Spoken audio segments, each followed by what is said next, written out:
Shalom alaihim, Besem Yeshua Hamasiah, salam sejahtera di dalam nama Tuhan Yesus Kristus. Bersama saya Pendeta Henry Tandianta, MPS. Saya mau membacakan tulisannya Pak Ustadz, ya. Tulisannya Pak Ustadz, ya. Begini judulnya: Mengapa gereja ditolak? Mengapa gereja itu ditolak keberadaannya di tengah masyarakat? Bisa berupa pengerusakan gedung gereja, bisa berupa pembubaran ibadah, bisa berupa penyegelan, ya, atau penyegelan aktivitas, ya, gereja itu di tengah masyarakat. Kenapa ya, Pak? Emang salahnya orang Kristen itu apa? Ya, beribadah, bikin gereja kok dihalang-halangi gitu loh, Pak. Ya. Ini saya membaca tulisannya Pak Ustadz loh. Pak Ustadz ini tentu saja mantan Ustadz yang sudah saya baptis, ya. Beliau adalah anggota legislatif, ya, pengusaha nasional juga. Jadi dia tidak mau diekspos, ya. Itu sudah tahulah, semuanya sudah tahu, ya. Jadi apa alasannya, Pak? Kenapa gereja itu ditolak di tengah masyarakat? Pertama, ya, mereka itu tahu loh kalau tidak ada perintah untuk mendirikan gedung gereja. Tidak pernah ada di Alkitab ada perintah mendirikan gedung gereja. Tidak pernah ada. Ya. Yesus membentuk jemaat. Jemaat itu kalau bahasa Inggrisnya kan the church. Church itu gereja juga, ya. Di atas batu karang ini, Petrus, engkau adalah batu karang. Petrus, namamu. Di atas batu karang ini aku dirikan jemaatku. Maksudnya, Petrus, kamu aku kasih nama Petrus, batu karang. Di atas batu karang ini maksudnya Petrus, kamu yang jadi kepala, ya. Kepala jemaat di sini. Ya. Dan sepanjang Alkitab, yang tertulis di Alkitab, tidak pernah ada perintah untuk mendirikan tempat ibadah. Kalau kita membaca Kisah pasal 2 ayat, mungkin Kisah pasal 1, ya. Kisah pasal 1 ayat 13 kalau tidak salah, ya. Kisah pasal 1 ayat 13, mereka menumpang di rumah tumpangan. Ibadah mereka itu di tempat-tempat mereka menumpang, ya. Artinya kalau zaman sekarang tempat sewaan. Jadi tidak ada Alkitab perintah untuk mendirikan gereja. Ya, mereka tahu loh, nggak ada perintah mendirikan gereja. Yang pertama itu.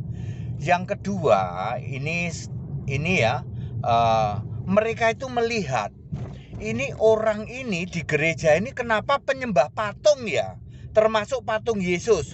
Bagi mereka, wah, nggak boleh ini, patung itu kan berhala. Bagi mereka, jangan sampai di tengah-tengah kita ini ada keyakinan lain yang nyembah berhala. Mereka nggak mau, ya. Wah, itu ada gereja tuh, itu gereja itu penyembah berhala, itu patung Yesus disembah-sembah, misalnya begitu. Jadi mereka merasa terusik karena loh, kami ini tidak menyembah berhala, tiba-tiba ada keyakinan lain di tengah-tengah masyarakat kami kok nyembah berhala. Maka mereka akan melakukan, ya itulah yang ngomong gampangnya, mereka tolak gitu. Kemudian yang ketiga, ya, di tengah masyarakat kita ini kenapa ada yang nyembah tiga Allah? Ya, Tritunggal itu kan penyembah tiga Allah. Mau ditutup-tutupi kayak apa, masyarakat itu ngerti kalau Tritunggal itu menyembah Allahnya tiga, Bapa, Anak, Roh Kudus. Meskipun kamu menjelasinya pakai muter-muter, nungging-nungging, masyarakat tahu ini Allahnya gereja ini tiga. Ya, itu jadi masalah kalau seperti itu, ya. Terus jadi mereka, sedangkan umat masyarakat di situ tidak ada yang menyembah tiga Allah, ya. Mereka menyembah Allahnya satu. Inilah gara-gara Nasrani. Makanya gereja-gereja Nasrani ditolak toh. Ya, termasuk yang gereja penyembah patung juga ditolak. Masyarakat itu nggak setuju, nih ada keyakinan Allahnya tiga. Ya. Kemudian alasan yang keempat, ini gimana sih? Cuman 20 orang kok diriin gereja. Kenapa kalian nggak gabung aja tuh sama gereja sana? Mosok di dalam satu kecamatan bisa sampai ada 5 gereja. Yang satu gereja A, B, C, D. Kenapa kalian nggak gabung aja jadi satu gereja? Nah, ini adalah akibat dari yang namanya sinode. Sinode pemecah belah. Ya, sinode itu justru menjadi pemecah belah. Gereja itu jadi terkotak-kotak. Ada gereja A, B, C, D. Masyarakat itu nggak tahu ini gereja A kenapa nggak bisa gabung sama gereja B. Jadi di kelurahan kami misalnya, di kecamatan kami, kenapa harus 4 gereja? Itu loh Pak ya. Oke, lalu solusinya apa Pak? Ya sudah gampang lah ya. Solusinya gampang, yaitu jangan dirikan gedung gereja. Dirikan apa Pak? Dirikan gedung pertemuan umum. Seperti yang kami lakukan. Kami Gereja Alkitab Al-Aqsa, ya, Jemaat Alkitab Al-Aqsa, kami tidak mendirikan gedung gereja. Kami mendirikan gedung pertemuan umum yang bermanfaat untuk semua, termasuk orang-orang di luar Kristen. Silahkan nyewa untuk acara pernikahan dan lain sebagainya. Kalau minggu ada jemaat kita ibadah di situ, nggak usah bayar kalau jemaat Gereja Alkitab Al-Aqsa. Tapi kalau jemaat lain ingin ibadah, bayar. Dan di gedung pertemuan umum tidak ada simbol-simbol Kristen. Ya, kalau toh ada salib, salibnya pada waktu ibadah nanti dicopot lagi kalau tidak dipakai. Ya biasanya mimbar kan ada tanda salibnya tuh. Ya, itu yang benar Pak. Jangan mendirikan gedung gereja, nanti yang kamu tinggikan gedungnya. Gedungnya dipakai tanda salib gede, lalu yang kamu sembah patung, lalu yang kamu sembah Allahnya 3. Sementara Yesus Allah yang benar, yang esa tidak pernah kamu tinggikan di gereja itu. Beda dengan kami. Kalau kami ini ibadahnya ya Yesus Kristus satu-satunya Allah yang benar. Nggak ada yang komplain. Nggak ada yang bilang Allahmu 3. Enggak, siapa bilang Allahku 3? Allahnya Henry Tandianta yang disembah Yesus Kristus satu-satunya Allah. Nah, ya. Terus tidak ada simbol-simbol apa gedung gereja dipakai tanda salib gede segede-gede apa. Nggak ada kayak begitu.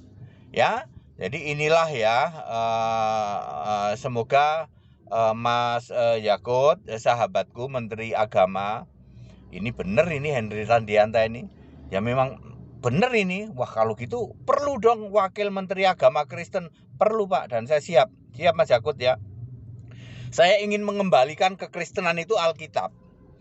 Pak Yakut, Menteri Agama, kalau Kristen kembali ke Alkitab, tidak ada gedung gereja. Yang ada gedung pertemuan umum, tidak ada simbol-simbol. Kita membangun gedung tempat ibadah, itu ibadah untuk umum. Siapa saja boleh pakai. Bermanfaat bagi semua, termasuk agama-agama di luar Kristen. Kita juga bisa ibadah di situ. Ya. Ya, pemiliknya ya yang gereja kita, jemaat kita ya nggak usah bayar, tapi jemaat-jemaat lain bayar. Jadi kalau ya mungkin kita tiap kabupaten ya sekarang ini tiap kabupaten ada nantinya ya gedung pertemuan umum. Jadi bermanfaat untuk semua itu Pak. Ya, kembali ke Alkitab Pak. Ya, Alkitab tidak ada Pak nyembah patung, nggak ada itu Pak. Ya, Alkitab tidak ada Allahnya Tritunggal itu nggak ada itu Pak. Jadi kalau kembali ke Alkitab, kekristenan tidak bikin masalah. Sebab Allahnya satu, namanya Yesus Kristus, tidak bikin gedung gereja, ya tidak bikin yang lain-lain, dan nanti jemaatnya bertambahnya cepat sekali karena menyembah Allah yang benar, ya. Begitu Pak ya. Baik Bapak Ibu Saudara, kita kembali ke Alkitab ya. Jadi itu sebabnya Pak Ustadz ini luar biasa ini, mantan Ustadz tapi dia ngerti benang merah baca Alkitab, dia ngerti. Jadi kenapa ketika ada masalah, kenapa gereja ditolak di masyarakat, Pak Ustadz bisa jawab, dan ini benar ini, ya benar. Mungkin Bapak Ibu semua merah telinganya. Jadi nggak ada ya Pak perintah diriin gereja, nggak ada. Yesus tidak nyuruh mendirikan gereja, gedung gereja maksudnya ya, nggak nyuruh mendirikan gedung. Dirikanlah saja gedung umum untuk kemaslahatan segala umat. Gitu. Segala hormat kemuliaan untuk Yesus Kristus satu-satunya Allah yang benar. Saya sedang on the way to Bandung, West Java. Tetap bersama saya, Pendeta Henry Tandianta, Master of Bibliology Study. Haleluya, amin.